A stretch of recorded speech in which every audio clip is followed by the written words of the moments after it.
Good evening. Good evening, everybody. Welcome to this bonus episode of the Gatecast.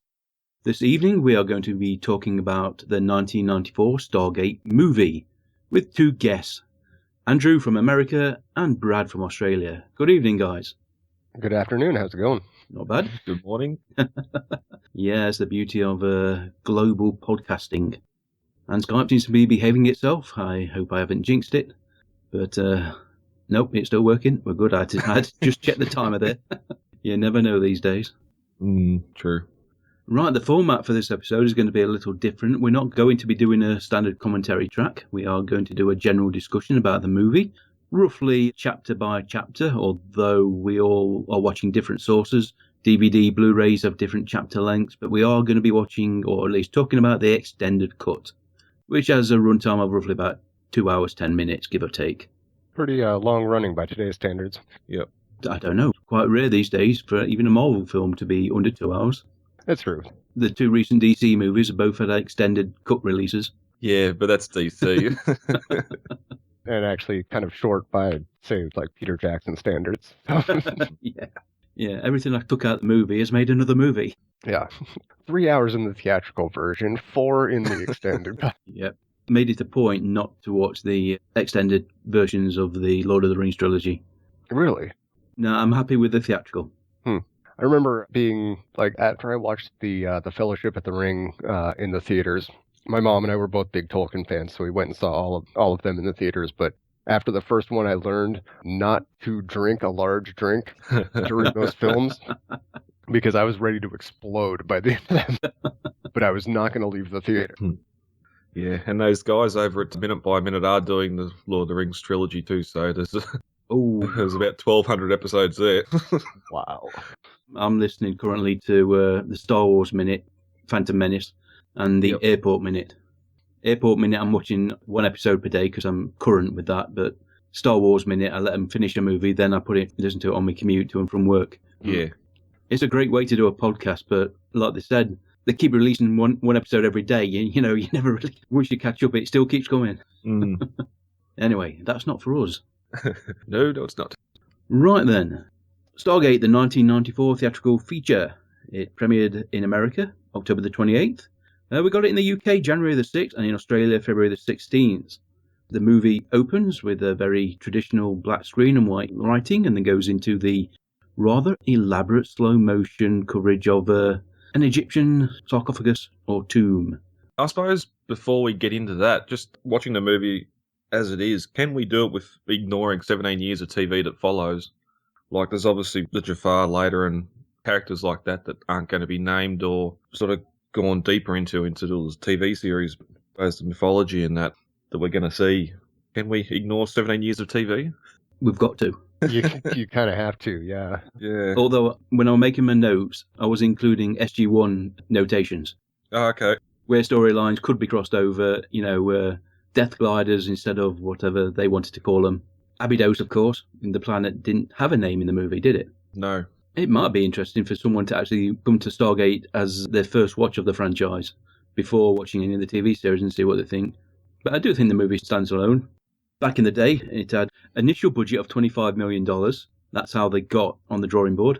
Fortunately, halfway through, they said, well, we need a little bit more money, so the budget is estimated to have been between $51 and $55 million. A lot in those days, but incredibly low these days. They only needed twice the budget, they thought. Either Dean or Roland was saying that. The guy they got to finance the movie said, you could okay budgets of up to $25 million. And they said, oh, that's perfect. Our movie will cost $25 million. The beauty of it is when you make enough of the movie and show it to the producers and they say, yeah, we'll give you the extra money because it looks that good. Yeah. Probably doing okay. All right, well, back to the opening titles. The score straight up here. Intro itself, we lose, depending on your DVD release, by Season 2 of SG-1. But we also get, I can't remember what you call it, like the choir, sort of similar to what we get later with the Ori. Yeah. For all the Ra-centric score points, so it was good to hear that. Yeah, David Arnold did the theatrical score for the movie. Absolutely stunning score. Yes, Roland believes it's his best theatrical score he's ever composed. Included parts of it in the next one, but for Independence Day. Yeah, no, it's a very good score. I've been following soundtracks and scores a lot more closely, listening to a couple of podcasts that feature them as well. And some of the little bits of information you learn, how you've heard existing soundtracks used in trailers and whatnot, as placeholder music. Mm-hmm. And how often it is that a producer will listen to a piece of placeholder music and then say to the composer, I want something like this. And that's why he says soundtracks tend to sound the same these days. Yeah, it's gotten very homogenized because of that. Watched the new Independence Day the other day, and that was severely lacking in score. Don't think I'll be watching that movie again. Yeah, once was good for me. I mean, it's one of the reasons that Stargate reboot ain't going to happen. Mm-hmm. If they failed to capitalise on ID4, then how are they going to make Stargate work? Yeah, I got some notes to talk about this at the end if we want to keep on going there or keep on going here. So North Africa, 8000 BC. One of the main scenes they cut from the theatrical cut, which I suppose is understandable since we get pretty much the same thing later on when Daniel's explaining Ra's backstory. Yeah, I mean, I feel like it's something that is not necessary for understanding the film. So I understand why they may have cut it for time, but, it's a nice little setup, especially because then you go from 8000 BC to Giza and then present day. So it's a nice little transition there. Yeah, I never realised or never put two and two together back in the day that boy was Ra. Didn't you? The makeup and they look so much different. I never put it together until you actually see Daniel's explanation later on. Oh, right. Yeah, an early appearance for Jay Davidson. Story is that he really wasn't interested in doing any more acting after The Crying Game. So when his agent was approached to make the movie, he basically said, give me $1 million. Never expecting that they'd agree. Okay. He signed on with the one little checkbox. He refused to take his nipple rings out. Oh. That's why his chest is almost always covered. And that's why I thought it was a girl character. Okay. We'll get to that later. But then we head off to Egypt, 1928, and the dig site. Great opening first shot. The digital composite. Part of it was the Yuma Desert in Arizona. The part were the actual footage of the plateau and the pyramids in Giza. And the riverboat that was, composited in. And for the time, that looks brilliant. Mm. It really does. Even now, it looks good. Yeah, it's a great looking shot all the way around. I mean, the cinematography in this film all the way through is fantastic. I don't know, it feels more epic than a lot of films that try to feel epic now. Yeah. Because there's so much CG now, so much reliance on CG now, that I think they did a lot of practical and compositing work with this that just gives it a much grander scope and feel to it. Yeah. Yeah, the use of miniatures. I love how they use miniatures. I suppose Lord of the Rings took that to the maximum, but they do a lot of good work in it. Well, again, it's funny looking at movies these days. Even Roland said that if you can do it real, if you can do it practical, you should do it. Mm-hmm. Doing in-camera tricks as opposed to CGI effects. Obviously, they were limited to what they could do CGI-wise. Yeah. When you're shooting on location, they've got a huge area of Yuma they dedicated to the shoot. They constructed the dig based on photographs from dig sites from Egypt. We get introduced to young Catherine Langford and her father. Kelly Vint plays Catherine, and Eric Holland plays Professor Langford. Get the first glimpse of a piece of golden jewellery that becomes very important in the movie. That she just deals. I know. Even back then, that'd be worth a fortune. Dare I say it belongs in a museum. And we get one of the most iconic shots of Stargate, both on TV and the big screen, the raising of the Stargate. Mm-hmm. Mm. When they did it in SG-1, the episode Memento, it looked fantastic then. Pure homage to the movie. Great tracking shot when Dr. Langford pulls up in the Jeep or the car. The camera sort of, as he gets out and goes all the way through the dig to the cover stones and then to the gate itself. And the cover stones are a good 100, 200 metres away from the gate. Did they take them off and move them, or is that where they found them? Well, cover stones, I assume they moved them. Yeah. Yeah, we see no scripture or no documentation to say that the gate needs to be upright to see what's under it. Like, they have to rise it to see the helmet, but Jafar crushed underneath it. Well, I'm sure at some point one of the workers saying, we could roll this, Yeah. Oh, I suppose there was the pictures on Abydos that show the gate upright too, so there'd have to be some sort of imagery, or even on the cover stones themselves. No, there could be, yeah. Little side shot. But we're not really going to question that too much, because I think this is one of the extended features where we see what's buried underneath the Stargate. Yeah, true. We never see what's actually under it. The TV series had to manipulate a little, work around for their story to work. Mm. How the actual gate functions and what happens when you get rematerialized a few microns above the event horizon. Yeah, well, there's no hole for the kawoosh to blow a hole through the ground. They had to retcon a bit of that stuff. I think that's always the case. You've got to be impressed. I remember at the time when I watched Stargate, when it finished and next day at work, would you think of make another one? I said, no, the story's done. And then a few years later, Stargate SG-1, Showtime, and I think it was Sky One over here. And all of a sudden it starts again. You think, oh yeah. And it's easy to forget creativity that has to go on in somebody's mind to make the leap. We can tell a story based on this movie, and we can change a few things to make it work. Mm-hmm. There is a drop line a little bit later. They did leave a hole to do something else that I'd never picked up before, so I'll bring that up when we get to it. Okay then. Shall we move on to present day? Present day 1994. Drib and raining. Yes, the Park Plaza Hotel in Los Angeles was the location for this shoot. Again, not a soundstage, practical location. If you can get the rights to film there, tens of thousands of dollars worth of production value. Mm. And we meet a much older Catherine Langford, played by Vivica Lindfors, who unfortunately passed away the year after this movie was released. Oh, wow. Swedish actress. Was this her last film? I'd imagine... no, it wasn't. She also worked on Last Summer in the Hamptons and Run for Cover in 1995. So, busy to the end. I suppose her role wasn't that big. A few scenes at the start. The only note I've got for this segment is academics are assholes. Yeah. Just the whole, not believing his theory. Like, yes, okay, he hasn't got a lot to back it up, but I'm sure they all have a lot of theories themselves that they want others to believe. I mean, you look at the crowd, the room's full. Yeah. Do you think they've gone there just for a laugh or because it's raining outside? Yep. One shot I did like about it is the professor right at the end, the last professor. Yeah. He was always like, because you sat there like, I was really interested in this, and Daniel actually steps down and starts talking directly to him. Yeah. I took him as like the dean or the one in charge of the room to say like, you made me do this when no one wanted to listen in the first place. So he was played by Roger Till. He passed in 2002. And again, we're looking at the scope of this movie. Vivica was Swedish. The professor was French. The production, well, is all over the place. Main producer, Mario Casa. He was born in Beirut. Roland, of course. I think Roland's German, yep. It is literally a full international production. They were saying that Mario pioneered this multi-region funding method. Stargate actually benefited from taking cash from all over the place to make it work. 4 major production houses, Canal Plus, the French, obviously, company, Centropolis, MGM, and Carolco. Mario, of course, went on to produce Terminator 2, Cliffhanger, Terminator 3, and the Sarah Connor Chronicles. Very well-respected man in the industry. Unfortunately, he also was tied to a couple of movies which actually ended up bankrupting Carolco. So, ups and downs, shall we say. You win some, you lose some. Yes, indeed. Yeah, there was some high points there. Daniel solemnly walks out of the building. It's chucking it down with rain. He's got his few meagre possessions in a suitcase too.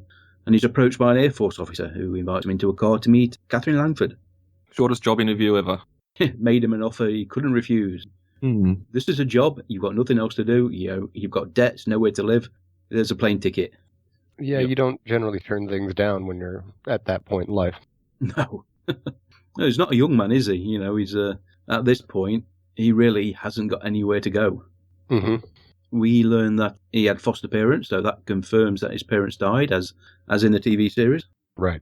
Yeah, I was always unsure why. That was the question. Are these your parents sort of, I don't know if it was hinting at something that was going to come later or it was changed or sort of, if you know he's Daniel Jackson, you've got his details. Are these your parents, the one that confirms you're talking to the right person? It underlines the fact that he's got no ties to Earth.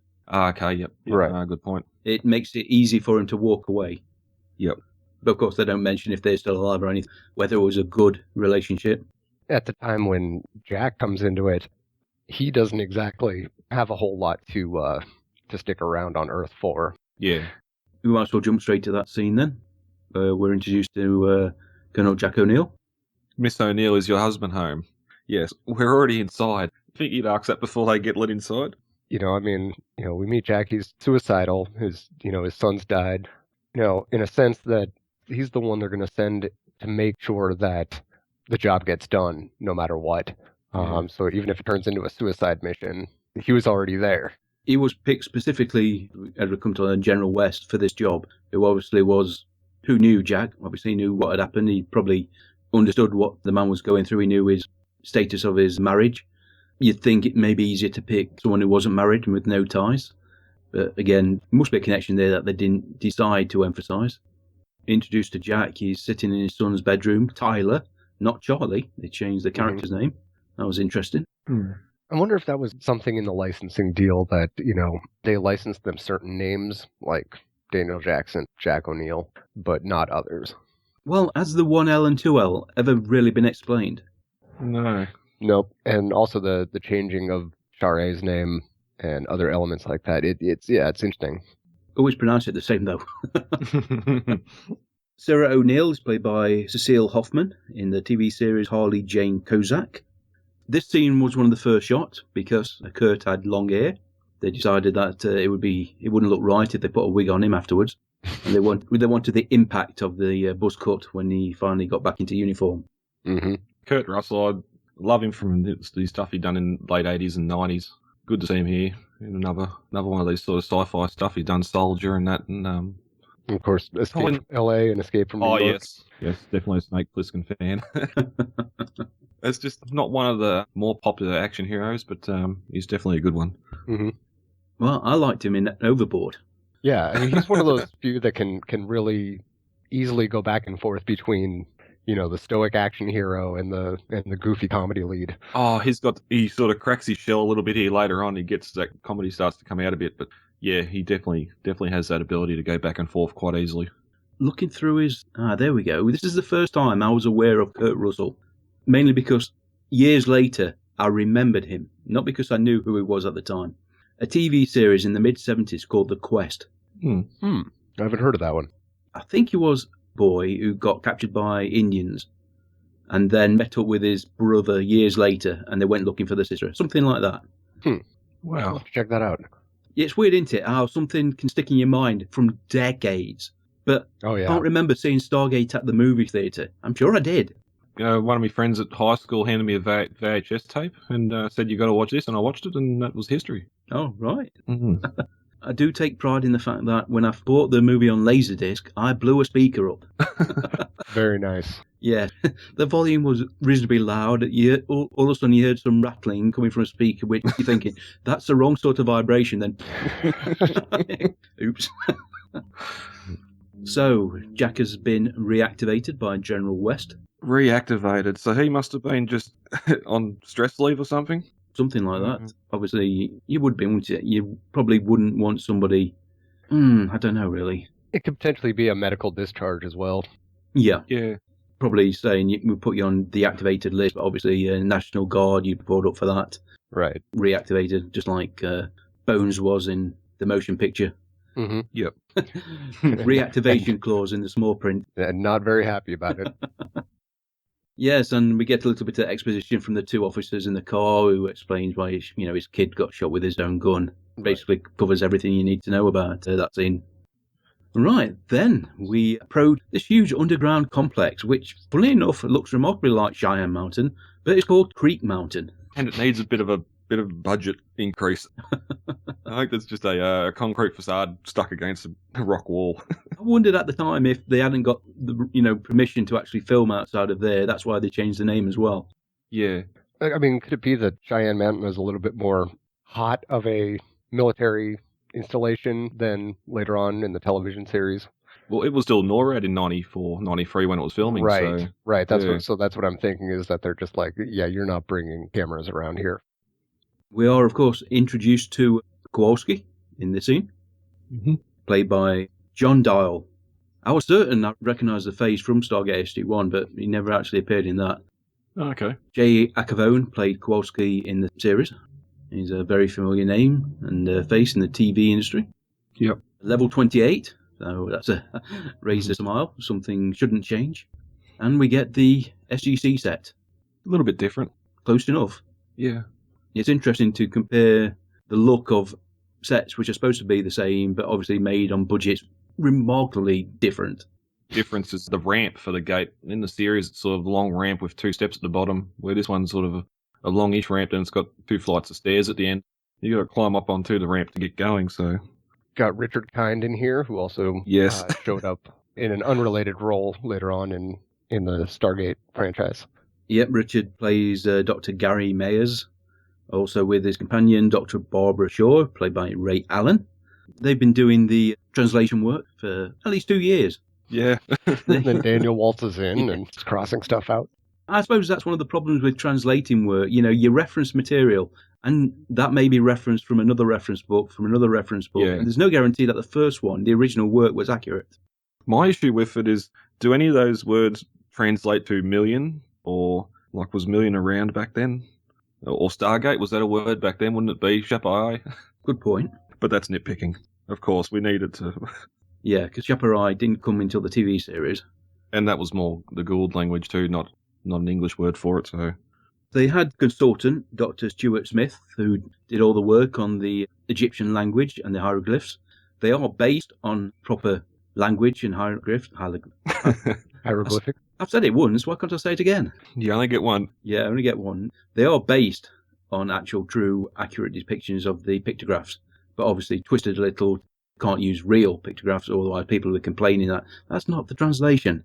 But it is remarkable how Daniel just walks up, gets a piece of chalk. No, that's wrong.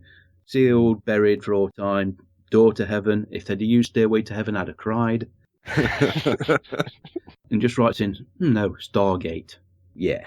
Constellation glyphs actually kind of remind me of the Vulcan language in Star Trek.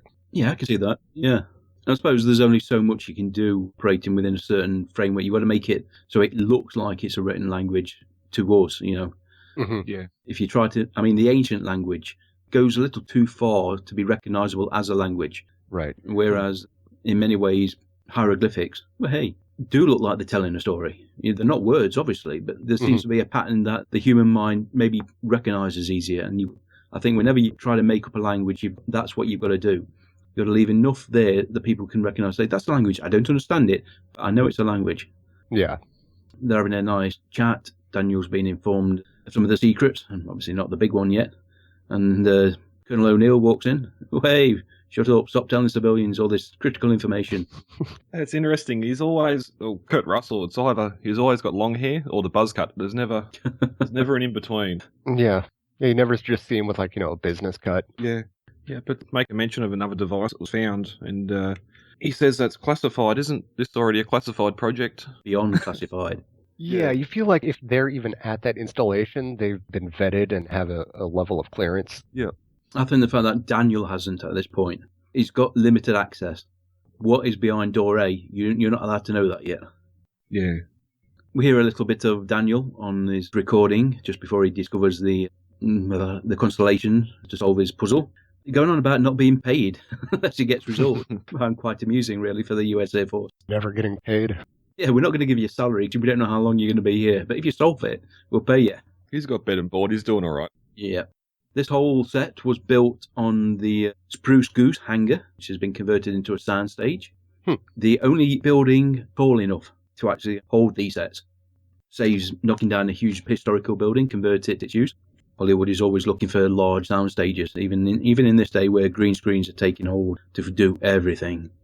Right, we move on now, and we see basically a load of cars approaching Creek Mountain.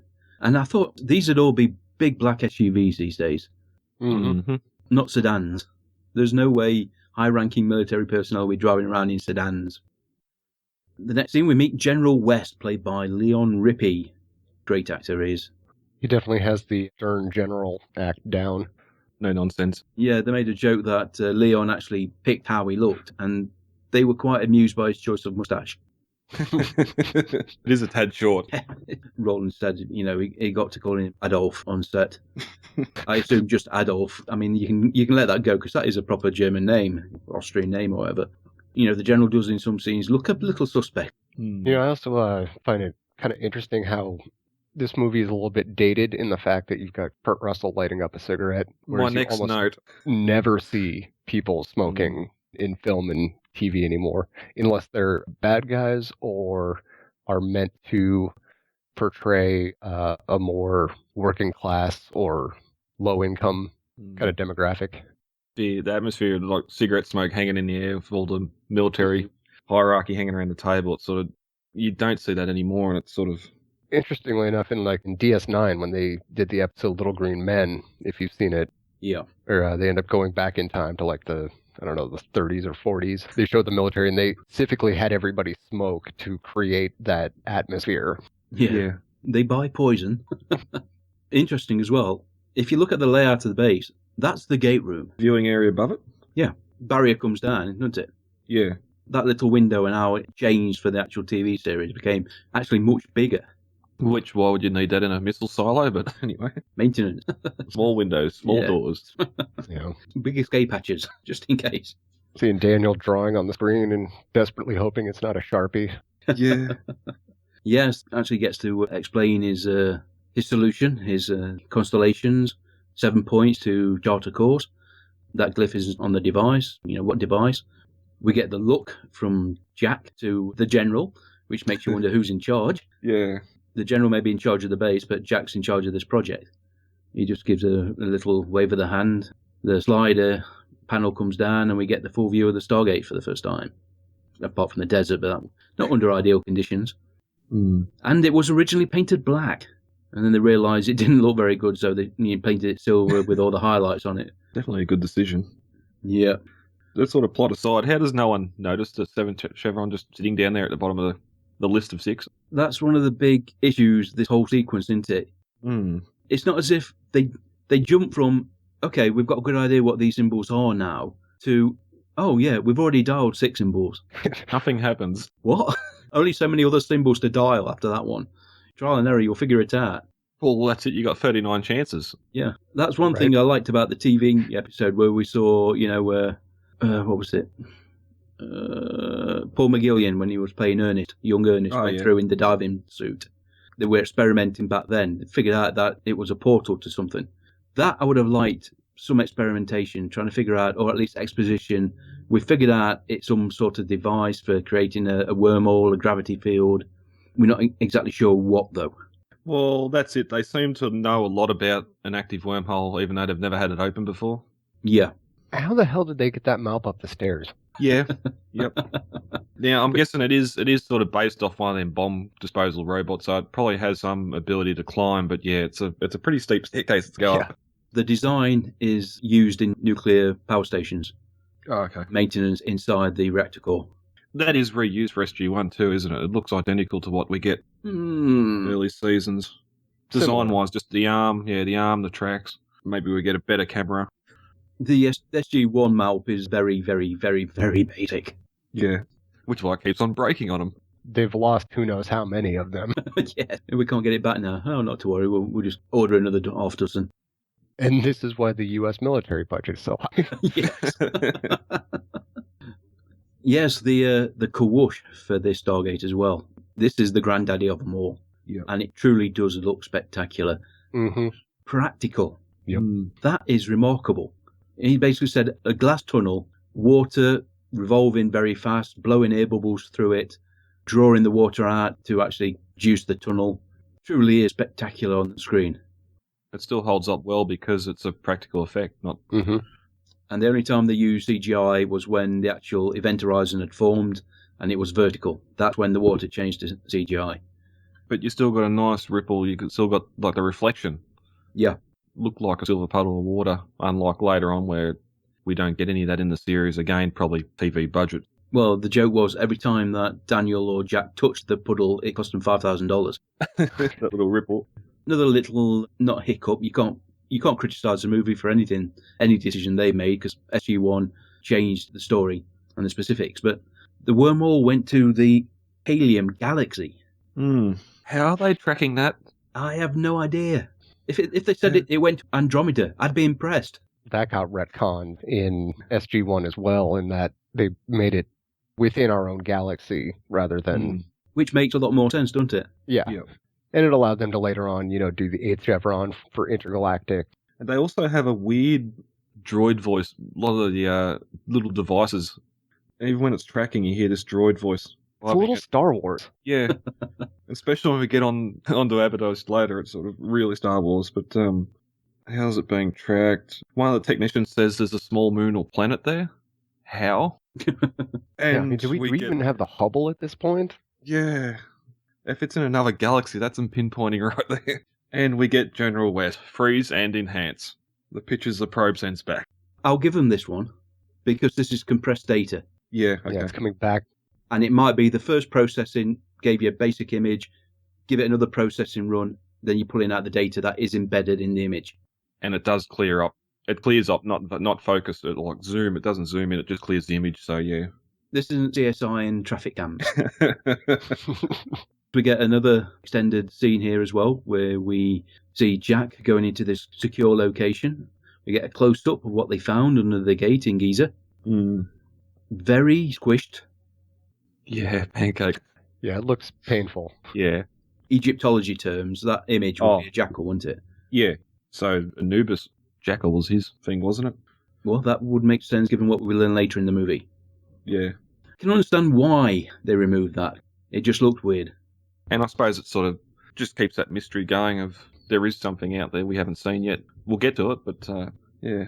Catherine makes another visit with Daniel. She gives him the Eye of Ra, which she picked up, appropriated from Father's Dig. Gives it to Daniel, bring him luck. What a fortunate coincidence that was. The whole movie revolves around this amulet when you think about it. Yeah, we never see it opened. I don't think it does. I suppose they might not have had the hinge technology back then. Yeah, that was totally beyond the intergalactic space traveller. Yeah. We get introduced to Daniel's famous allergies. Most inconvenient time. I mean, Jack already doesn't like Daniel. Did you say he's full of shit or something? Yeah, and walks away. And he's not a very quiet voice either. Yeah, Jack doesn't do subtle very well. No. We do meet some of the unit, the soldiers that are going with them. Not everybody is credited. Lieutenant Ferretti, Brown, Freeman, Riley, Kowalski, and Porro. Lieutenant Ferretti you will recognise as French Stewart from Third Rock from the Sun and Stargate Universe. Brown is played by Derek Webster, very familiar face on... Oh, what was he in last night I saw him? Again, IMDb. Oh yeah, NCIS, New Orleans. And we get the approach to the Stargate, which was all unscripted. Director said all the cast, just walk up to the gate, do what feels comfortable for you, and walk through, and the CGI guys will take care of everything else. You saw Jack walk up, a little indecisive, then grit his teeth and step through. Yeah, he's a little tense. Yeah, and Daniel, James Spader, he just went with it, looking at it with wonder and joy, a little bit of apprehension before he stepped through. But this is a kid whose Christmas has come all at once. And there's $5,000. Yep. And I did like the fact that he showed you the other side of the event horizon. When he put his face into it, yeah. Yeah, it was calm, it was a void before it pulled him through. It was like sticking your face into water. Yeah, it was really, wasn't it? Or how they achieved the effect. And we get molecular deconstruction. They've never had the gate open, but they've made all these little computer programs and that to show what happens when the gate is open. Yeah, like you said, it's as if they knew exactly what it did, just not quite how to get it to activate. Right. They know what it does. They just don't know how to turn it on. Yeah, they found a reference manual in one of the guards' pockets who got squished, and it was remarkably intact. But I suppose we've got to let them have it. At some point, every movie's got to take shortcuts and hope the audience follows along with them. Well, if it got bogged down for another half an hour of techno babble and okay, we got it to work, what's it do, what's all this other stuff, would probably be complaining about it. Right, we get the rather beautiful gate transition sequence. Not quite as extreme as something from Kubrick. Another effect they passed on to the series. They didn't want to go over the top, but the use of the music and the sound cues during the kind of the wormhole travel, that's what they believe made it work. Like you were passing by, maybe not planets, but sound sources as well. Be the background noise of the universe or radio transmissions from planets as you flew past at God knows what sort of speed. And we get the original ice crystal formation on the people that travel through the gate, which they started off with SG-1 and suddenly quite quickly decided that this is a waste of time. And probably expensive. Yes. Appear in a dark room, all they've got to light this particular set was these ridiculously industrial flares. Big flares. All the actors were a little worried about.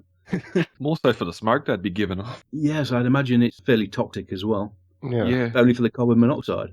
I mean, those are what, magnesium flares? They burn out pretty quickly, so I'd assume it would be some sort of huge chemical reaction. Yeah, just all the slag and had it sort of bitten off as they're burning too. It's no surprise that there are still serious accidents on movie sets. Even with all the insurance and the liability, there are times they still use some pretty dangerous things. Lining up to the insurance meeting. Okay, we're going to light the scene. We got some industrial flares. And the insurance guy's thinking, can't they take torches? One of those new LED torches, they really work well. Yeah. They haven't been invented yet. Oh, sorry, okay.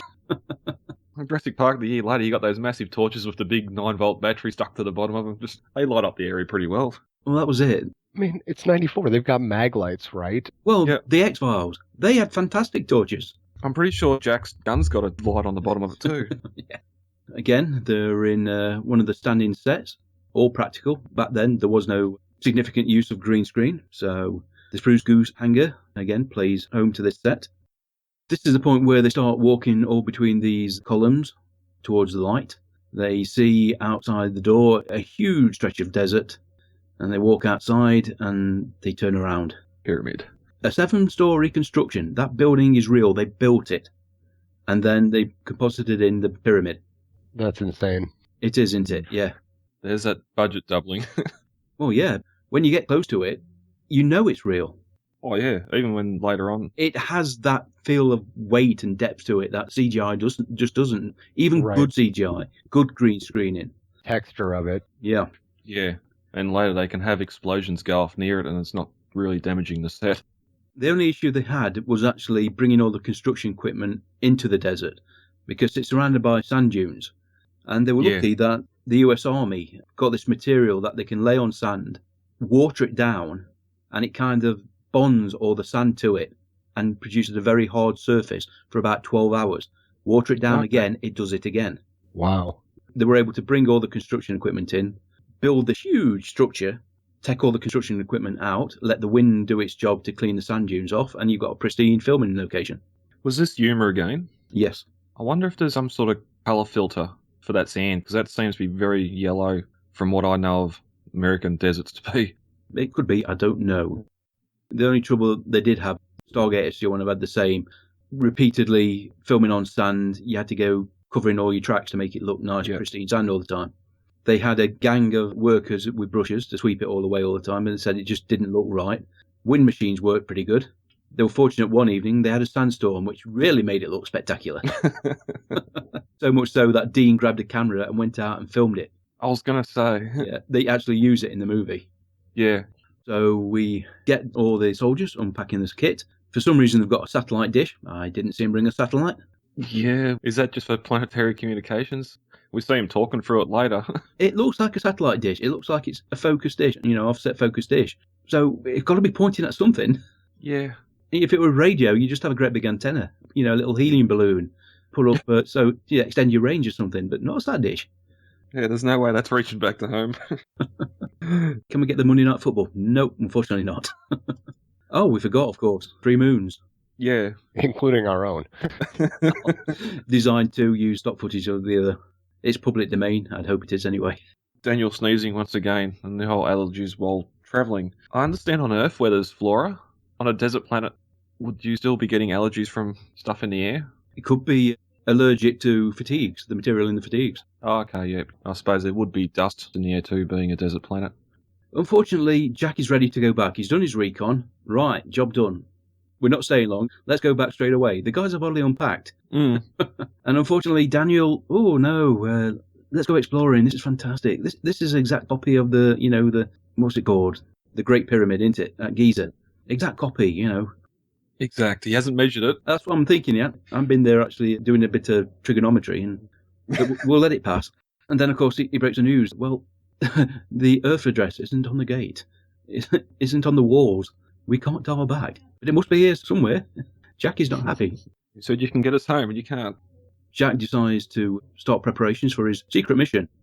He goes down back into the pyramid, to the MALP, or the remote vehicle. It's probably too big to call the MALP in SG-1 terms. Opens up a compartment. See a suspicious cylindrical device with looks like a countdown timer, flashy buttons and all sorts. and it all becomes clear why he was chosen for this mission. Considering it all comes out of the same compartment, you'd think it'd already be prepared. Put the timing or the trigger mechanism in it. It would be easier, wouldn't it? Especially if you're sort of time sensitive. Well, yeah, if they came through the gate being surrounded by an enemy, you'd think Jack would carry the trigger with him and the bomb would be ready to go. Just hold on, guys. I just need to put this together. Yeah. How sensitive is it? If it passes through this strange wormhole device, will it explode? Ferretti, in particular, is not very happy with Daniel. In fact, I don't quite understand these guys. Daniel is the brains. He is the only one that's going to get them back. So they pick up his suitcase of books and just throw it into the desert. Books he may need to help him get them back. Yeah. I think they're playing off the meathead military guy trope where they're not exactly thinking that far ahead. I can understand why they're angry, but that did seem like they are going, like you say, going for the cliche rather than something a little more subtle. Right. But Daniel seems happy enough. You know, he's on an alien planet, looking at a sodding great big pyramid.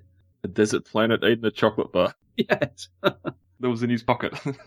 Well, yeah, that's it. He starts looking through his pockets and just looking at things and throwing them away. I haven't got a clue what that is. I'm looking for sunscreen, yeah. And he notices the tracks leading away into the desert. And off he goes. This poor horse.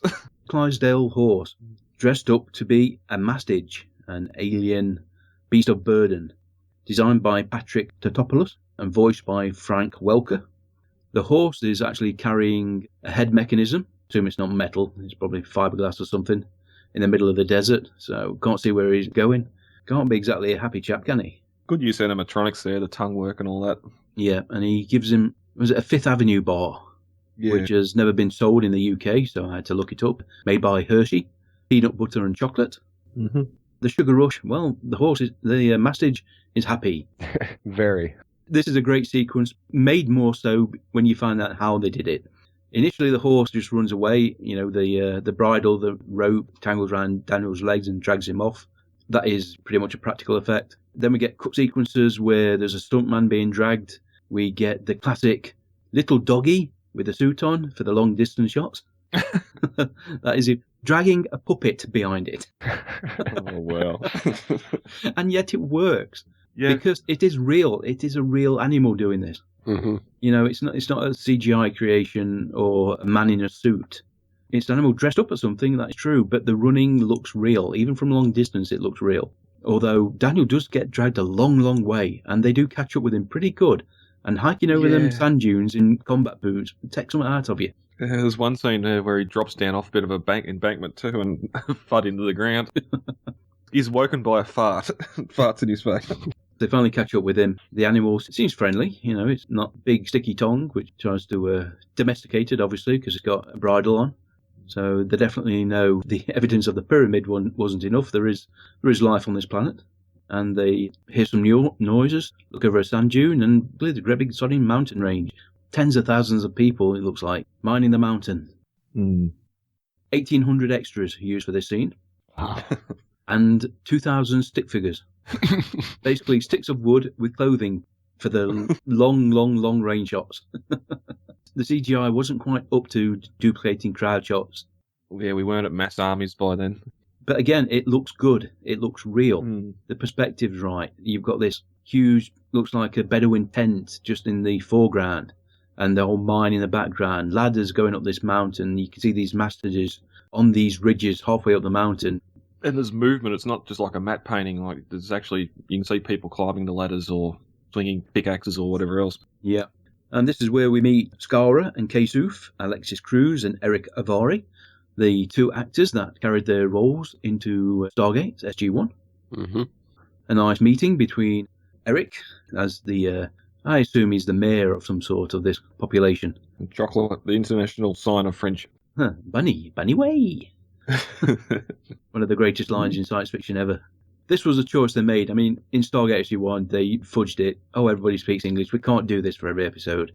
Here, in this movie, they had to take the time. Granted, they skipped a few steps in the process and made it so that it was easy for Daniel to eventually pick up the language because it was a derivative of ancient Egypt. But they went through the steps. We can't understand you. We can understand your gestures. We can understand your intent. He's inviting us to come along with us. How do you know that? Because he's inviting us to come along with us. Making gestures anybody would make. Even Jack looked at Kowalski with, "Are you stupid or what?" And off they go back to the city. And it's big enough to be called a city. And this is one area where they did use a lot of composite effects and models, a little bit CGI. The main two towers and the door, they were real, they built them. And the rest of the city is magic. As to is their food supply. A lot of people there and no food. You assume that when they actually brought them all back and sat down for the feast, those reptiles must be reasonably plentiful. And maybe the far side of the town, there's a river. Yeah. There's got to be a river close by. No ifs or buts, there's got to be. For that population, there's got to be a major water source nearby. Right. And if you've got that, then you've got crops. The whole history of Egypt is based on the Nile flooding every season, rejuvenating the soil. You know, Egypt, middle of the desert. How did a society build itself there? And that's how it happened. Nearly every major city in the world started out being close to a river and building from there. Interesting choice to, again, this was in the extended scene, have Jack firing into the ground when the sandstorm approached. Oh, that was an extended scene, was it? I can't remember seeing that before. Yeah, I got it. He's a bit fast fire on everyone. There must be an explanation why they hold them back, and they find that out later on. It seemed out of place. Yeah. It wasn't as if everybody was pulling away and they were surrounded by angry-looking villagers. People were looking up to the sky. They got agitated pretty quickly, but there's no other weapons. Like, they're not grabbing spears or bow and arrows. It's not really threatening. It's also interesting that they've got the Ra symbol covered. You'd think if he's their god, they'd have it out on permanent display or something. It was so shiny in the sunlight.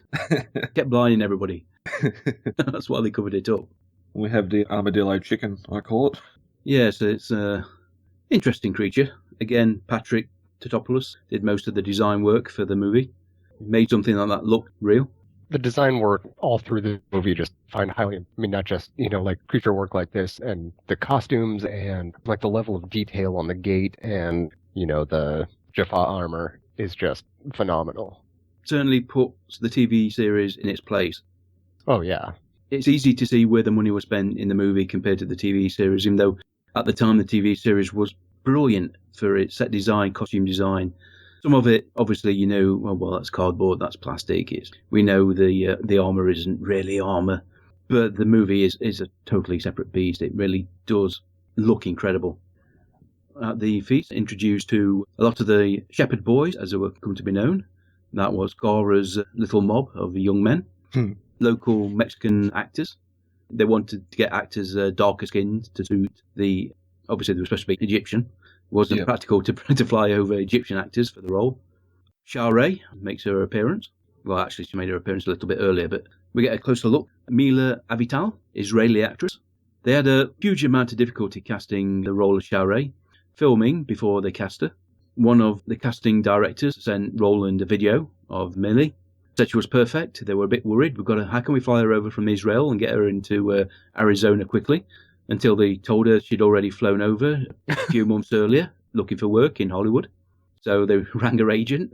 Her agent rang her, gave her a ticket to Arizona, and next day she was on set being made up and filming. Nice. Colouring suits the role perfectly. They were exceptionally pleased with how she looked, how she acted. One of those casting little miracles that happens when you really are pushed for time. It'd be so easy to pick the wrong actress and regret it 3 or 4 months later, looking at all the dailies and thinking it didn't really work, did it? Do they get married here or betrothed? Because she strips off. Yeah, after the dinner. Well, basically, Kesu, he just stands up, doesn't he, and starts shouting, Dinner's over, ceremony time. Daniel gets dragged away by some of the elder women. Grubbed down. James Spader were a little worried about this because these 7 Mexican women didn't speak a word of English between them, and he wasn't quite sure how friendly they were going to get with these washcloths. No safe word. This is a tricky bit in this day and age. Obviously, the women of this community, marriages are arranged, my guess, by the fathers to suitable husbands. From what we see, the elder women, they're perfectly okay with this. Obviously, probably don't know any better. Tricky. I mean, you wonder if they do that in this day and age without trying to circumvent it some way. Or did they do that this way by making Sha'Ray obviously intelligent by the standards of this community? Or am I just... I think they did a decent sidestep with, Daniel going, oh, no. Yeah. And he admits he smells like a yak. They did make it plain later on that nothing happened that night. Yeah. Drawing the curtain, the guest can assume whatever they want. But it certainly was interesting. She was obviously nervous. She would have been a maid, a virgin at this time, no question about it. We do get it popped back up a few times in the series as well, so... It's quite amusing that the movie didn't show any nudity, yet the TV series did. Yeah. Yeah. But we're going to up it a little bit. Yeah. Well, they were on Showtime, so I think they were like, well, why not? We can. Yeah, exactly. People know what they're getting when they subscribe to our service. About this time, they had a major issue with one of the pyramid sets. There was an earthquake. Production had shut down for 3 weeks. A lot of the models were damaged. Oh, wow. But this was Ra's pyramid, the actual starship itself. They filmed all the model effects at a different location. Like I say, that's where the earthquake happened. They actually did have insurance. All they lost was time and the effort required to repair all the damage before they moved to another location. Yeah, because we get Kowalski and all that retreat back into the pyramid because of the sandstorm. And this is where that line's dropped. I think it's Freddy says, why can't we just dial somewhere else? And Kowalski says they can't open a gate because they may end up in the vacuum of space. Now, I don't know if that's hinting that it's possible to go somewhere else, or they just don't know how it works, so they don't want to try it. They're probably making the assumption that a different address would lead them to a different place. But like you say, they don't really specify it. I think this is basically a beat to make Ferretti look a bit like an idiot. Yeah. Because they call him on it. How many places can this go to? I don't know. How many combinations are there? Exactly, yeah. Well, at the moment, one by the looks of it. One. Yeah. It defies belief that they required Daniel to figure out this last one. Yeah. Try every symbol on this gate and see if it works. It's like you're trying to break a 4-digit combination. You just keep going, wouldn't you? I'll get there in the end. Yeah, it's not going to lock you out after the third try, and it doesn't work. Even in '94, we had computer programs to do that. So we get Ra's ship land. Yeah, the big model sequence. This was where I blew my speaker up. I may have turned the volume up because the sound is so good. I've got one note here for that. Megazord question mark. It reminds me of stuff from Power Rangers. Just the way it segments itself and you get all the steam blow out. It's almost as if the power conduits line up and they're drawing power from the actual stone pyramid rather than from the ship. But it does look spectacular. I do like how they updated it and had the attack in the series. They just sort of made it a bit more ship-like. Just a floating pyramid. That's one thing. When the pyramid ship, opens up its side panels, then it looks truly alien. This is where we get one of the first major fight scenes. They chose to film this point of view mainly because after the actors, the horse guards got geared up in the costumes, they realised they were not very manoeuvrable. So they couldn't have a running fight between all these columns. So they simply just shot point of view, and it worked very well. Very suspenseful. Yeah, it's dark, so maybe these guards have some sort of infrared, ultraviolet, something like that in the helmets. You don't get a clear look of what they are right until the end, when, bloody hell, that looks good. As Andrew said earlier, the work they've done on the helmets, the animatronics having the heads tilt move, the wing, like the ear wings sort of raised lower when something happens, they must spend a lot of money on those. Well, that was it. They even went for the profile shot, so you'd got the payoff of him turning around and looking at you. Yeah, just the way that eagle beak, that eagle's head sort of. Yeah. It turns first, then they turn. The taloned hand as well. Yep. Everything about it. Doesn't look practical, and obviously it isn't, but it looks impressive. The EMP Museum, or actually it's now the Museum of Pop Culture in Seattle where I work, in the sci-fi exhibit, we actually have one of the non-animatronic Anubis heads, and just being able to go and look and really even close up, the detail is absolutely stunning. That'd be worth a bit of money if it ever went on one of the auctions Stargate do have proper auctions. We had one of those at the EMP while I worked there, and we actually sold off one of the gates. Ooh. That was, I went up to go look at it, and it was a little awe-inspiring. I wonder if that's a catalogue I've got, because they were selling the catalogues even if you didn't even go to the auction. Right, yeah. Big hardback catalogue. Huge it is. Full of some stunning artwork and photographs. Right then, let's see. So, the base camp has been totally destroyed. The soldiers captured. Ra is now on Abydos, even though we don't know it's called Abydos at the time. And we move back to the city where Clarel is taking up smoking. Or not. or not. Yeah. Would he let his son have a cigarette at this age, or would he encourage it, thinking he'd make a man of you? I think it was actually just a moment of him trying to be diplomatic. Yeah, and he sees that Scar is sort of following his every move. So let's see where we can go with this. When he makes a move towards the gun, he acts very reactionally. Yeah. Yeah, guns are dangerous, yet I'll point mine at you. Well, yeah, guns, kids, and Jack are not a good combo. He knows how dangerous they are, but he's always pointing it at someone. It made me wonder if, at this point, Scar's father is already dead. Mm. Because he does seem to latch on to Jack very quickly. Mm-hmm. Obviously, this whole village to raise a child approach is probably taken in this community. It makes me wonder if all the shepherd boys, the actual young lads who look after the masters, are either orphans or just part of the tribe. Well, it's never explained here, but they've probably been taken as hosts. There is only Ra. Yeah, I suppose. Yeah, good point. Yeah. Yes, there's a lot you've got to remember doesn't really count in the movie. Yep. Yeah, even later on, the System Lords did not like share power. I mean, it probably has been explained that in Stargate SG-1, Ra was the first. He made the discovery of a human host. He was the first to take it, to realise that while the Unus was more powerful, it was more limited. Right. The human body was more easily regenerated. Yeah. You could merge that with the movie and say, yeah, that'd work as well here. And at some point, Ra discovered that he wasn't the last of his race. There were others out there, and he brought them into the fold, and they became the System Lords, which in many ways is better than a big lake with these strange-looking flying fish in it. Yeah. That's rather a weak origin story. And how did these flying eels in a lake become egomaniacal power heroes? With fancy wardrobes. Yeah. There's a lot we can criticise Stargate SG-1 for. There's a lot we can criticise every series for. Oh, yeah. Suspension of disbelief is... Yeah. is But from Jack and Skara, and we go with Shara and Daniel into the catacombs, where we learn that before writing was abolished by Ra, these people actually kept pictorial records of their journey from Earth, whether they call the planet, to this world as slaves, brought as miners, and Daniel starts to put the pieces together. Yeah, he learns how to speak the language here pretty quickly. I'll give him this because they say the point is Daniel knew the language, he just didn't know how to say it. Yeah, dead language. Yeah, what he said, he knows the consonants, but he doesn't know where the vowels go. And once she explains that to him, a few examples, he can see how the language is structured, and suddenly he's there, he understands it. Yeah, well, I mean, syntax and grammar are, kind of crucial for comprehension of any language. Yeah. We get a brief interlude with some of the Horus guards walking through the starship, the Great Pyramid, before we jump back to Jack looking for Daniel.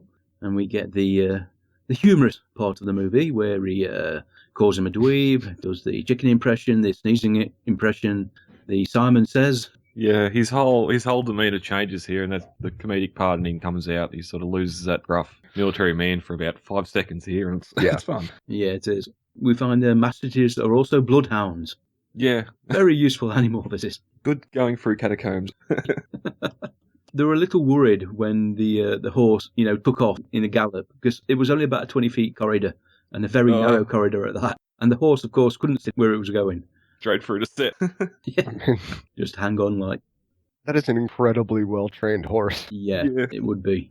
I mean, you'd think it'd freak enough being indoors on a soundstage. But we go back to the catacombs. Jack finds Daniel and Shara very close together, and he's probably immediately thinking all the wrong things. He's not in a very good mood anyway, but Daniel actually explains what's going on, piques Jack's interest a bit. We get a lot of exposition. As Brad said earlier on, the opening sequence originally wasn't there. This was all the flashback we had. It is a bit abbreviated, but yeah. The rebellion on Earth that drove Ra to close the Stargate. Rebels closed the Stargate. Ra had already got enough people, so he thought, sod them. Not going back there. I like sand. And they give him the old Roswell Grey appearance. Yeah, it's an interesting choice, that. A little bit taller. Mind you, he looks a bit shriveled, so... Kowalski finds a cartouche they're looking for. And once again, archaeologists per sandstone. Couldn't be granite, could it? No. There's also in that flashback scene towards the end where they show the rebellion on Earth. A lot of that footage is actually taken from the end of this film. You see it later on replayed. Why not? There comes a point, no matter how much budget you've got to cut corners at some point. Yeah. Yes, they have the 6 symbols, but not the final 7th symbol required to activate the gate. I don't know the point of origin. Although, in hindsight, pretty obvious when you think about it. Which one isn't on the gate? We'll get to that point when we get there. Very fancy Dune sequence as they run back to the pyramid and they get the first glimpse of the spaceship. Like I said, it looks fantastic on top of that pyramid. I was wondering why the pyramid was built so far away from the... Especially when all the sandstone, that's where the city is. You'd think the pyramid would be a little bit closer. I suppose he hasn't even been there that long for him to have mined all the deposits close to the pyramid and moved further afield. But at this point, we assume that he put the Stargate there. He may have done, but then again, he may not have done. But no question, the model of the spaceship really does look fantastic. It's hard to imagine it's a pyramid. How can you make that look good? But then again, you put all the detail on it. It's like a Borg cube. It's a cube. Right. No, it's a cube with stunning amount of detail, and you can keep zooming in on it, and the detail keeps going and going and going and going. Yep. And these days, it'd just be CGI, and you go, oh, that looks pretty. Good work by the artist. But I've seen it all before. Yeah. And that's one thing they said, CGI, it could be months before you see any of the finished product. Even a preliminary, give you a good look. A model builder can knock something out within a week, pretty much the finished product. Right. So Jack, Daniel, I think Ferretti, Kowalski, they go into the pyramid looking for the rest of the squad. They have another run-in with some Horus guards. They put up a little better fight than the original party did. Although, I've got to say them staff weapons have got a kick. They've got some power. They take chunks out of the building. Yeah, and they throw you a bit of a distance across the way too. Oh yeah, you get hit by one of them, it's not just a burn. They blow a chunk out of you. They give Daniel a gun. Daniel gets a gun. How many times do you see an archaeologist with a gun? Me? Yeah. Well, Indiana Jones. Yeah, exactly. Jack makes a beeline for the nuclear device, which has vanished, crimping to his plan, and we get to see the ring transporter. Again, a mechanical device, a little bit of CGI, a little bit of composite work. It looks fantastic. Great decision to port that over to the series. We get Anubis, the head of the Horus Guard, beamed down. A little bit more ornate armour. If you like, the rank and file guards are wearing mostly white. Anubis is fully decked out, lots of jewels, lots of fancy gold-plated and silver-plated armour. Does look impressive. Daniel is gun arm shaking like nobody's business, which is understandable. I'm pretty sure he may never have handled a gun before. And Jack pretty much realises it's a no-win scenario, tells him to put his gun down and let themselves be taken prisoner. Yep. Weird sound effect whenever they use the staff weapon as a club. Sort of like a zapping sound every time it hits someone, like it's a prod or something. Little charge setting in the end. Yeah. A bit like a cattle prod. Could be, yeah. It's rather annoying how easy the soldiers are taken out, but then again, these guards are probably raised from birth, although it makes you wonder who's doing the training, where do they get... Because it's not as if they're fighting equivalent, well-trained people. They're used to using terror as a weapon, dominance. Does the ship have a gym or a shooting range? Yes, I imagine the training process is rather brutal. Failure is not tolerated. Well, that's it. Only the strongest survive. Yeah. Well, now we get to see the sides of the top of the pyramid open. Opening the sun room. Greatest sunroom ever. It isn't it? I mean, look at the polish on that floor. It's that takes some doing. It. Of course, if you've got slaves, it's not that big a deal. Well, yeah. I'm a dust Nazi, so I'm seeing dust everywhere by the time they leave. You walk around just with a pair of white gloves, just when you want to actually smear a surface, just to... Yeah, all those ornate statues and that. Yeah, it is a stunning set. Vertical, huge height to them. They didn't want to be confined by a roof, obviously. Yeah, very high ceilings. Yeah, it's probably better to be able to have a camera high up and look down than low down and look up. It kind of gives you this sense of vastness to a room. Yeah. Some of the statues, huge scarabs, which they implied were the basis for the Death Glider design. Oh, okay, yep. Which is convenient because Ra sends 2 of his Death Gliders to attack the city. Their cockpits have no windows. I know. That's bizarre, isn't it? Basically you're hanging on. If you don't want to fall off one of them. I understand they've got the helmets on. Yeah, it's not as if something comes in and closes over your shoulders. It mustn't be a high-velocity fighter. Definitely not space-capable. Not at this point, no. Again, a mixture, predominantly model work, a little bit of CGI, but the whole attacking the city sequence was added after the fact. Originally, they were going to just jump straight to the aftermath. So when Skara returned, they just saw all the dead. But they felt they needed some of the, well, not, it'd be wrong to say they needed to add a bit of violence to the movie, but they needed to see the consequences of harboring these people. Yeah. To be fair, it was a good sequence, some nice special effects and nice, visual effects, explosions. But the Death Glider isn't really a ground attack vehicle. You have to be pointing down for those laser cannons to hit something. Half a dozen Horus guards could have probably done just as much damage. Like we get Ra come out here too, make them all kneel before him. I love how the guard swipes at Jack's leg with the staff and clearly misses, yet Jack goes down. He does, doesn't he? Again, like, you sort of got to act off the guard because he can't see what he's doing. We also get the reveal of the two main guards, Anubis and Horus, wasn't it, the second guard? Anubis is played by Carlos Luciu, and Horus played by Jimon Honso, two actors that have gone on to bigger and better things, both interesting-looking people. Really, I do like about Stargate is that, I've said it before, the broad spectrum of races and colours for the people who are playing the parts. It would have been easy, especially with it filming in America, to cast all white actors. Well, wasn't that a complaint of Gods of Egypt that he'd done? And Prince of Persia. Yeah, good point. Yeah, it's kind of hard to buy Christian Bale as an Egyptian ruler. But we also have all the kid servants. I can't remember where. This was explained somewhere, but I can't remember where.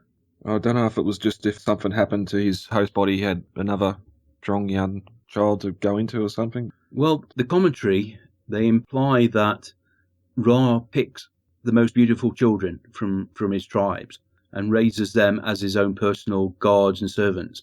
Okay. Obviously not from birth, because if you can tell what a baby's going to look like in 20 years, you're doing well.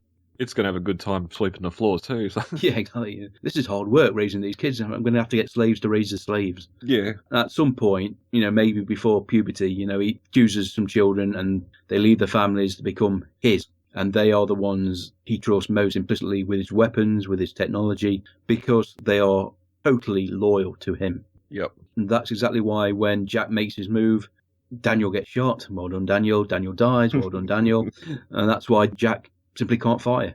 A, the children, and B, he must have been thinking about his own son at that moment. Yeah. That's all the delay it took. Anubis got off his backside and did his job. Not exactly the finest Secret Service. No. Ra can probably do better.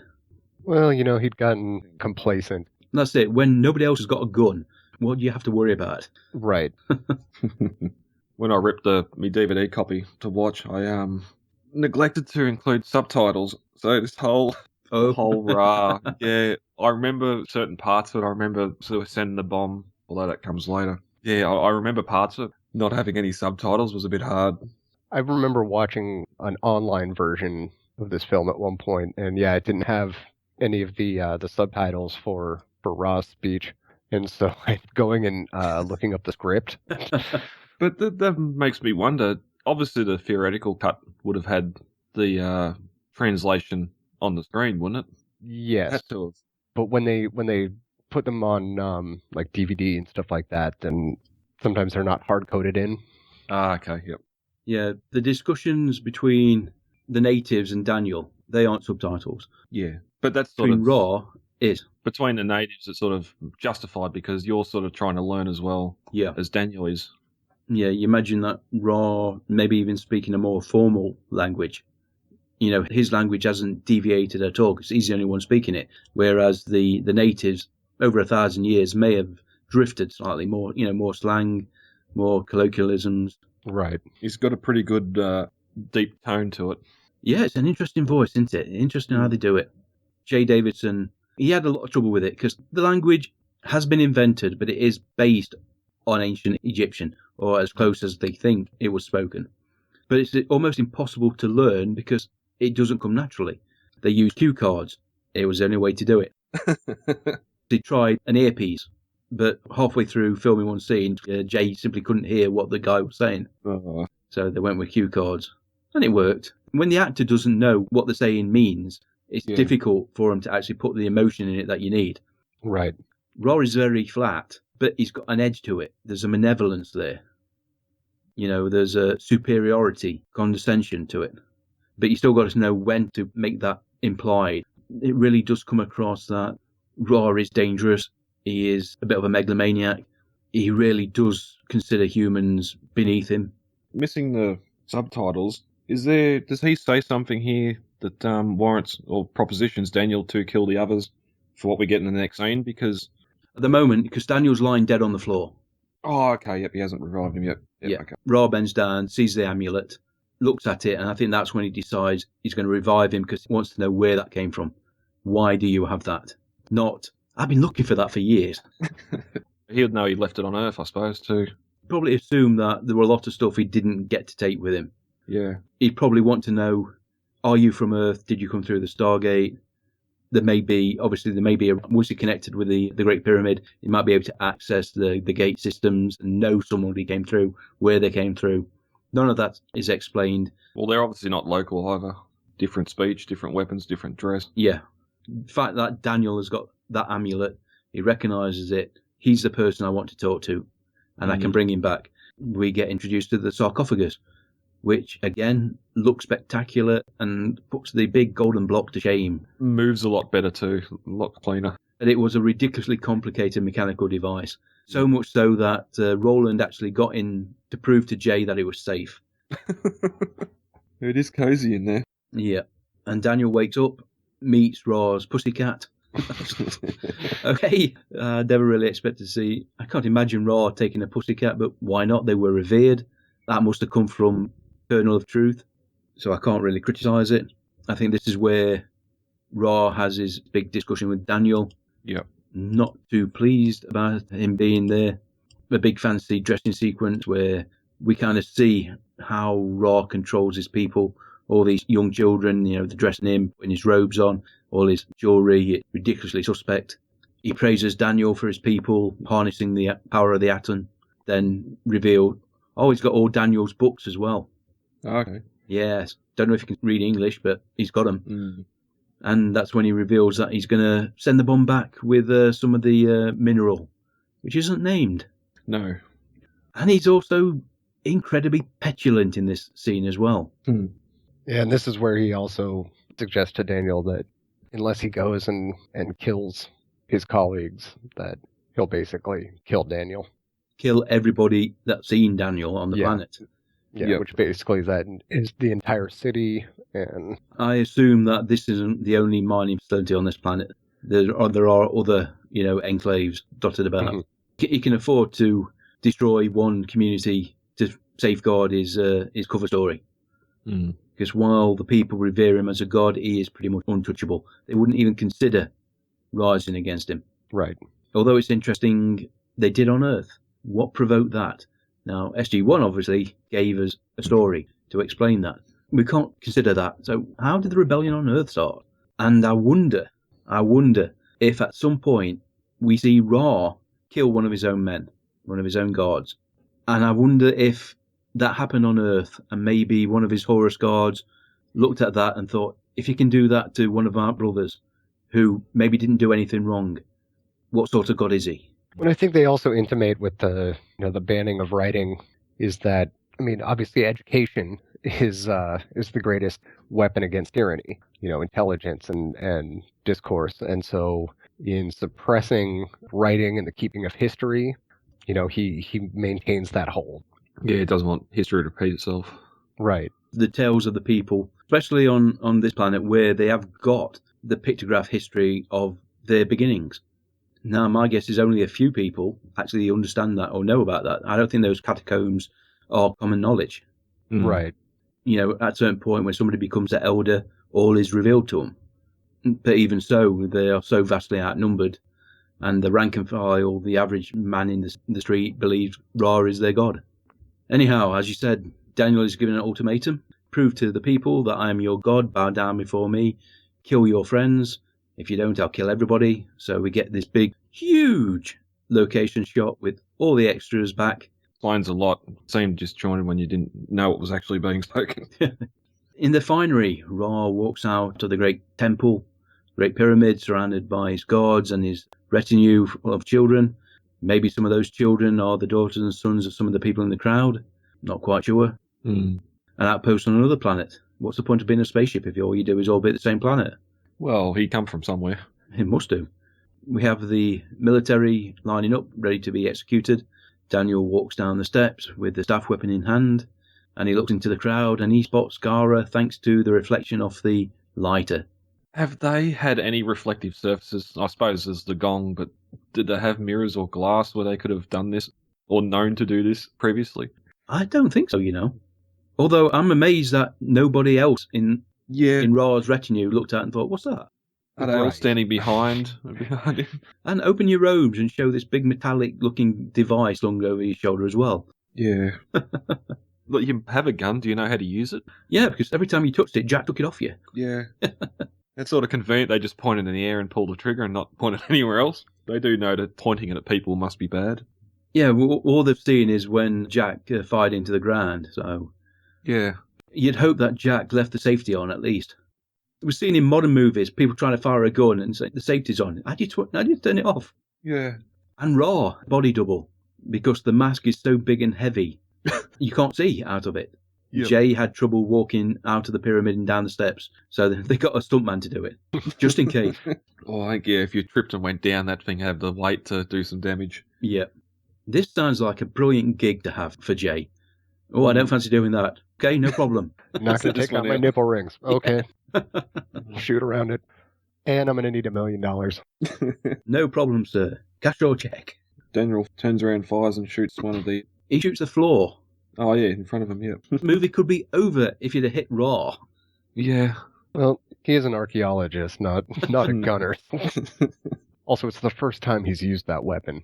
Okay, well... Which, again, how many shots is he going to take till his friends? Yeah, well, at least 4. Yeah. Can you line up in a row, please? Yeah, there's going to be some screaming and shouting as they get maimed before they actually get killed. Oh, I maimed you. Let me try again, please. Sorry, I just clipped you on that one. Hold on. Can you stop screaming? It's putting me off. Anyhow, all hell breaks loose. The guys fire the guns into the crowd. Well, no, not into the crowd. Above the crowd. The Horus guards fire into the crowd, so people are getting killed. There is a price to pay for the rescue of the soldiers. There's a lot of bendy staff weapons in this thing. During all the chaos, Jack and Daniel jump on a mastage and off they ride into the sunset. Unfortunately, which I think, okay, you've got away, but everybody else, they're running for their lives. Why didn't they send the death gliders out? Oh, the 2 pilots are probably dressed up in the finery shooting at you. Yeah, they're on the ground. I think this was another extended sequence, wasn't it, where Jack and Daniel end up getting caught in a sandstorm? Yeah. Not quite sure why they put this back in, because it's not that interesting. Although I suppose a bit more bonding between the 2 men. Slowly starting to grow on each other.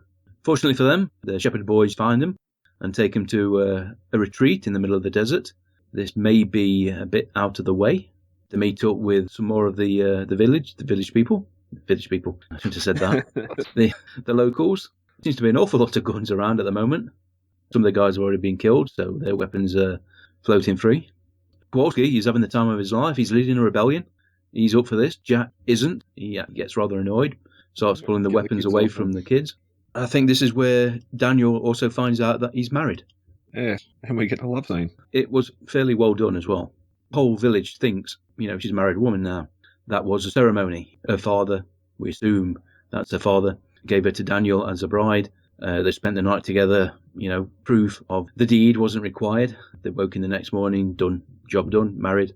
Daniel didn't realise this, so oops, never mind. She understands this. She almost apologises for not being good enough for him. You didn't want me. Yeah. See, Daniel's thinking, I'm not going to get any better. She's nervous. Her eyes are wide open when she kisses him. She gets into it pretty quick, I'll give her that. Gara's watching, dirty little boy.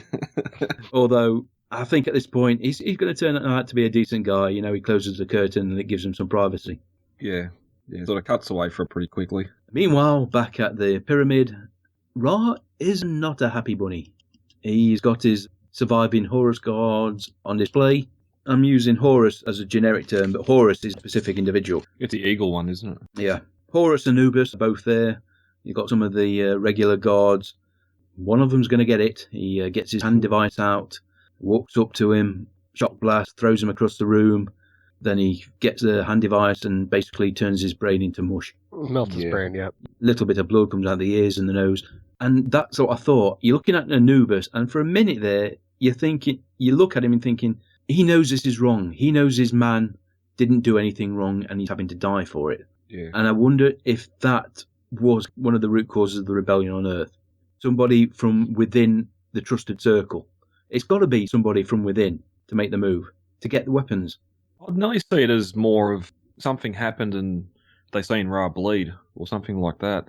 How can a god be like us or something? If you know he's got that power, then you can't really go against that power. But Hey, that's Star Trek. That was when Captain Kirk... I'm thinking, I know that from something. I know that from something else, but I didn't. What does God need with a starship? I know that line. Ra really does a number on his guard. He's already lost a few. He's lost another one now. Pretty much puts all the onus on Anubis and Horus to do a better job. Gar and Daniel here, because we find out in cave drawings that he's doing the seventh symbol. Yeah, and this is what I meant by pretty obvious, really, in hindsight. The Earth symbol is a pyramid with a single moon. This symbol is a pyramid with 3 moons. At the very least, hazard a guess. Yeah, I suppose they drop early when the mount sends the photos back that the symbols are different on the gate than the Earth gate, but yeah. You did on a quick look at the gate, look at all the symbols, and did we see some sort of DHD? That's a note for later at the end. There is nothing. Yeah, how That exactly are room they is dialing empty. back? But you need to realign the Stargate. Well, really, it's just aligning it because you haven't had it open to go back before. There's no DHD, there's no gate room. You know, they made fun of SG-1 using some of the same graphics. But SG-1 had to explain the mechanics of the system, how it worked. Right. Mm. The movie really glossed over that to a great extent. When they're dialing the gate, we get to see the camera of the chevrons locking. There's no camera attached to that gate, so I don't know where that is. And that main chevron locking sequence is used through season 1 and into season 2, where the chevron split open and isn't what's on the TV gate. They did have to, I suppose, being a series, they had the time to explain in certain episodes how things worked. The DHD was thrown out there straight into the pilot. I don't know how Scara seen that to know to draw it. Yeah. If he's just drawing a picture of the moons or... You can imagine at some point every child does a secret run to the Great Pyramid. Yeah. As a dare, if nothing else. They're kids. All the catacombs. No matter what the situation. Yeah, kids. My guess is it wasn't... If you tell me that sandstone broke in the last 10 years, nah. My guess is that he's been in the gate room at some point. You would do. Well, I dare you again, to go he in could be there. he could be just drawing a symbol that's on the gate. And conveniently, it's the one they need. Like, Jackson's jumping straight to, oh, that's the one we need, is probably just as absurd, but... He's probably thinking, don't look too surprised, because they'll ask you, shouldn't you have figured that out? Nobody pointed out, that looks remarkably similar, Daniel. Does it? I've never noticed. I love the expressions though, and Kowalski comes along. What are you doing? Oh, I found it. We can go home. Brilliant. But first, a rebellion. There happens to be a ship parked above it. We need to get... We've got to get rid of the alien with the nuclear weapon and everything first. So we're back at the mine. One of the guards is doing his normal whip with the peasants and get them to work harder. Approaches one of the guys that's on his back, intending to impose a bit of discipline. And he gets a bit of a surprise. Pretty good moment that was. Oh, that's when the convoy takes the mineral to the pyramid for Ra. They search them. First off, they need to get the mineral. So Jack kills one of the Horus guards, who happens to be Horus. Deactivates the mask and... Well, that's it. He thinks he's killed one of the gods. Yeah. You know, he doesn't realise, the people don't realise that they're just them, normal humans under all the mechanics and the armour. So it comes as a great shock that, who knows, they might even know him. Right. Yeah, well. Bob, I wondered where he went. Always was a bit of a bully. The real situation blows away generations of mysticism and blind faith. Terror. The light's been shone on. And it's quite remarkable, the turnabout. Some of the lads, Shepherd boys, they've been in it right from the start, probably because Kara is kind of their ringleader. Anyway, the caravan with the mineral trudges along the desert. Ra looks out of his window, sees it coming. His plan is coming together, quite happy again. Sends the nuclear weapon down into the gate room with a couple of guards. The caravan approaches the pyramid. The guards come to investigate, and they start removing the hoods. Mm. So we get another kind of comedic nod from Kurt Russell. Yeah. Oh, yes. Yep. Prize. I love it, the expression, the little twitch on his face. How you doing? Then just opens up on full automatic. Daniel still can't hit anything with a gun. Some of the lads who have never even seen a gun until the day before are doing better than Daniel. Yeah. Yeah. Why do they keep Something giving else. Daniel a gun? Yeah. Something else carried over into the series. Yeah. It takes him a while before he can shoot anything. The humans have got a slight advantage this time, but when the gunfire erupts, Kowalski and the others rush towards the door. And this guard was a genius. He fired his energy weapon underneath the door, which exploded just out, sending shrapnel into the crowd that was running towards it. Yeah. He deserves a gold star from Ra for that. Pretty strategic. It was genius. Quick thinking. It'd have been easy just to open fire and waste the weapon against the door as it fell. But he gave it a second's thought and he took the shot. He might have killed one or two in that time, but others would have been able to get under there. Eventually, yeah. We get the big battle sequence. Death gliders launch again. They do some strafing runs outside. The explosions in the sand look fantastic. Practical set, practical explosions. You can't beat it. Right. Yeah.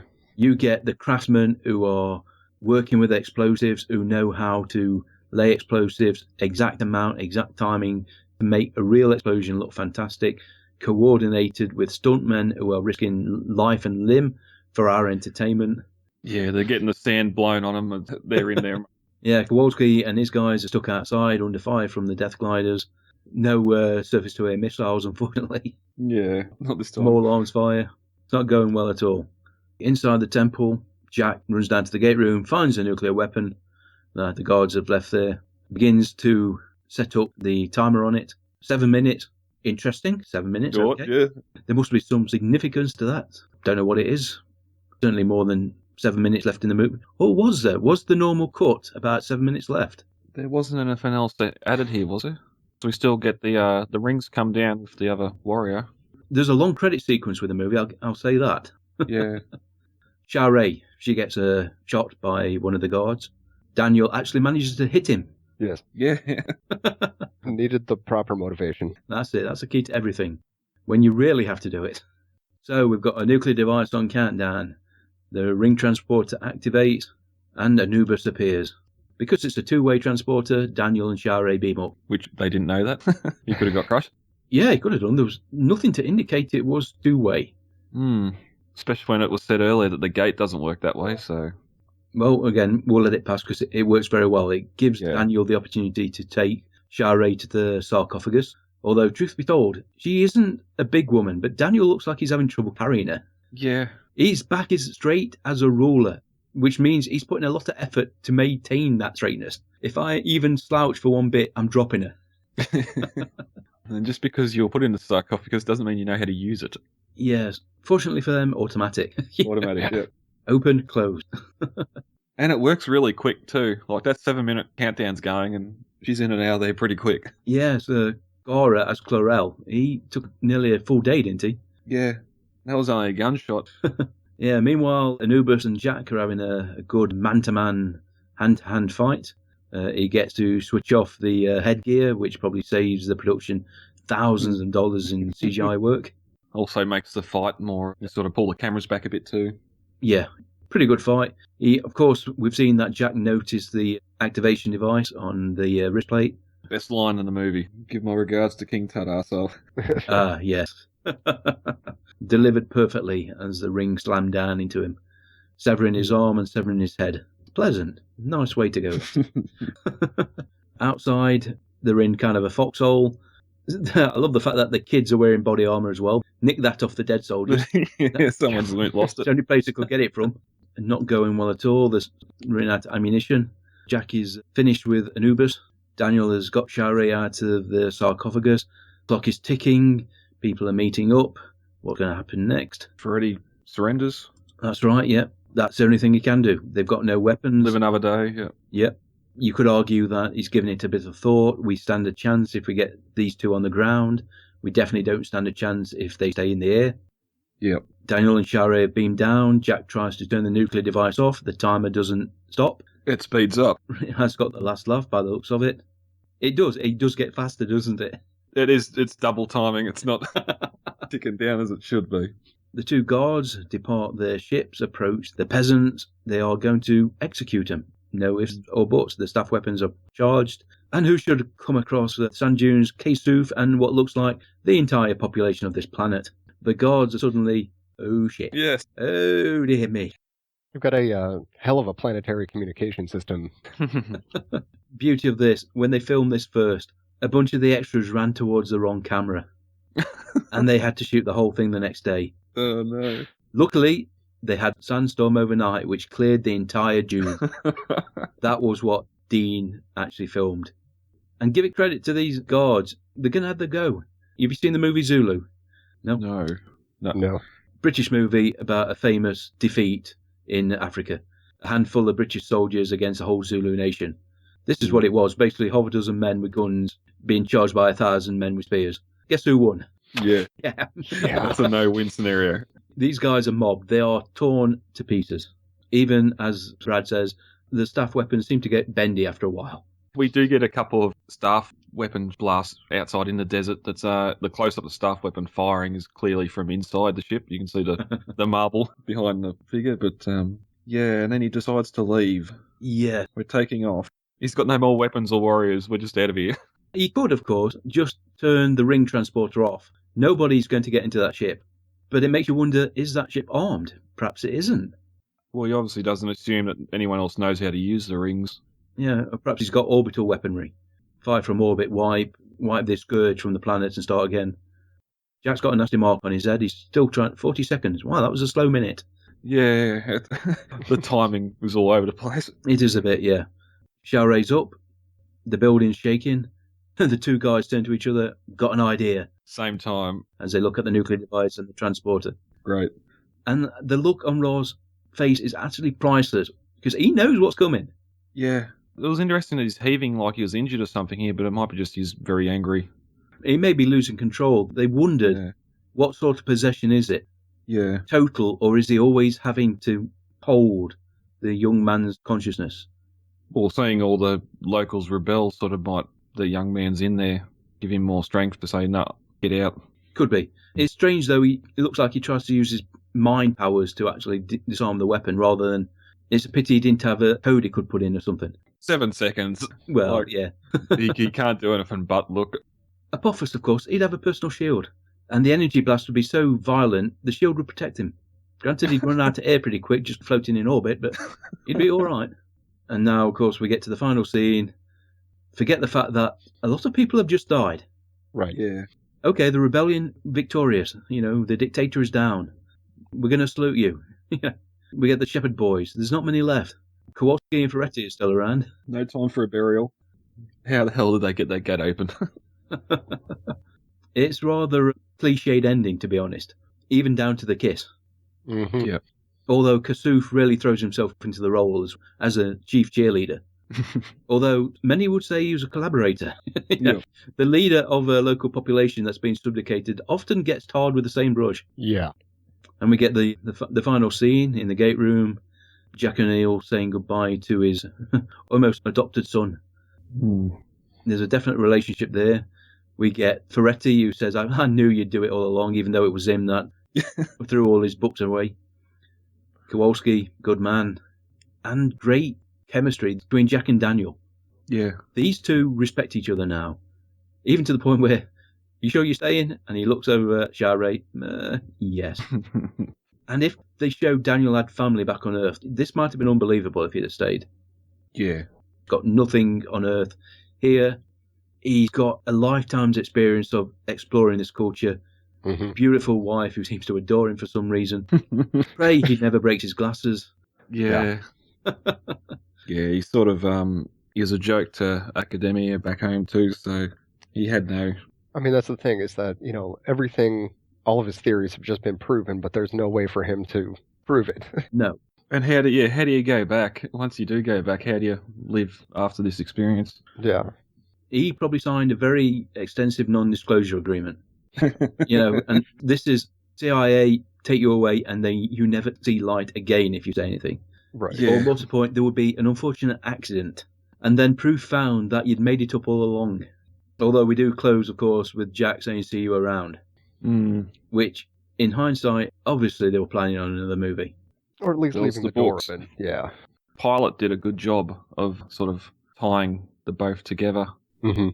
Yeah, they never got around to doing the second movie, so let's do it on TV instead. They really should have hit while the iron was hot. This movie, estimated budget just a little over $50 million. It grossed $196 million worldwide. At the time, that is a hit. You quadruple your money. Marketing back then would have been a pale shadow of what it is these days. Yeah. Right. $71 million US. That means $125 million overseas, $196 global. Yeah, you make another movie. You make it quick. But both Roland and Dean had other movies they wanted to make, and you can't really argue the fact that ID4 came along not long after. Yeah. You can't say, well, what did you make after that? Granted, a lot of the movies may not be great movies. 10,000 BC, I think we'll forget about that. Well, and I suppose that's back onto the resurgence. You go into these movies sort of expecting what they are, like a lot of spectacle, not much plot or character development. It's sort of interesting now what they want to do. If you turn around and say James Spader back and Kurt Russell back to do the so-called sequel start to the new trilogy or whatever they're planning, getting past actors back isn't always going to make something successful. Just look at Indiana Jones 4 and other movies that have sort of brought original actors back. The new Ghostbusters bringing the original cast back. Not as bad, but yeah. Could have worked if they'd have gone down a different path. Yeah. If they'd have gone for a sequel, handover, old to new. That would be a problem if they had made Stargate. You would have alienated fans of the TV show who view the movie as just the movie. At this point, there's more fans of the television series than there are of just the film. Yeah. There are no conventions for Stargate the movie. Right. It amazes me how, in the eyes of a lot of fans, there is a big split between the movie and the series. Like, yes, you can be a fan of one or the other. There's very few that actually like both.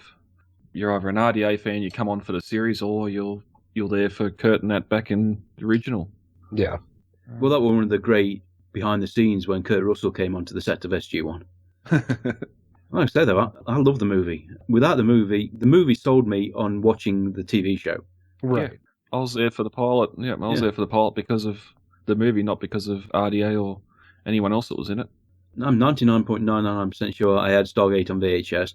I know I had it on Laserdisc. I currently have the Laserdisc framed on my wall. I've got 3 Blu-ray versions of the movie. Yeah. Wow. Well, they keep bringing out such lovely covers, and the last one was a steelbook, which was gorgeous, so I had to have that, even though it's the same bloody disc inside. Right. Yeah. Pretty sure I have the DVD, but if I do, it's in a cardboard box in the loft. Yeah, but like I say, I enjoyed watching Stargate this week, even though I didn't get to do it all in one go. I enjoyed listening to the commentary. I enjoy a lot of what Roland Emmerich produces, even though the best you can say, or maybe the worst you can say, it's on a blockbuster movie. Right. It serves a purpose. Don't have to be great art. If it's entertaining, that's all you want. Dean Devlin's, I love watching The Librarians and Leverage, which he produced. Entertaining TV series. Not exactly intellectual, but great fun. And sometimes that's all you want. Yep. And as I said earlier, there's 5 scores I'll listen to on a weekly basis, and this is one of them. Yeah. Yeah, great work all round. Okay then, folks, that was our look at Stargate the movie. If you have any comments about our discussion, anything you think we didn't expand upon or missed out, feel free to get in touch with us. This was a bonus episode of the Gatecast, released on New Year's Eve 2016. If you do want to get in contact with us, you can find us on Facebook and Google+. We are also on Twitter, @the Gatecast, which is one word. Our main website, which has had a few problems recently, is now back to normal and can be found at gatecast.co.uk. And our email address is gatecastpodcast@gmail.com. We are also carried on iTunes and Stitcher Internet Radio, and we have an additional RSS feed which can be manually added to a podcatcher that carries links to every episode we've released so far. Next week, we are going to be looking at the premiere episode of Travellers, which has recently been released on Netflix worldwide. Chances are, if you like sci-fi, you've already watched it. They have no idea what it's like for us. Their bodies, our minds. Listen to me. This is all happening for a reason. You have no idea where I'm from. We're here to save them. We are their only hope. I see we all made it. Let's begin. Travelers. So join us next week. Enjoy the new year, or just this time of the year. Gentlemen, if you would, your contact info. So you can follow me on Twitter at Andrew Wonders and soundcloud.com/Andrew Wonders, all one word.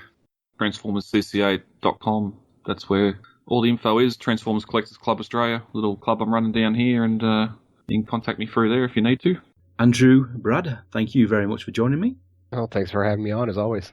Yeah, it's been good to look back. I definitely wanted Andrew back on because he isn't down for any more Stargate Universe. This is true.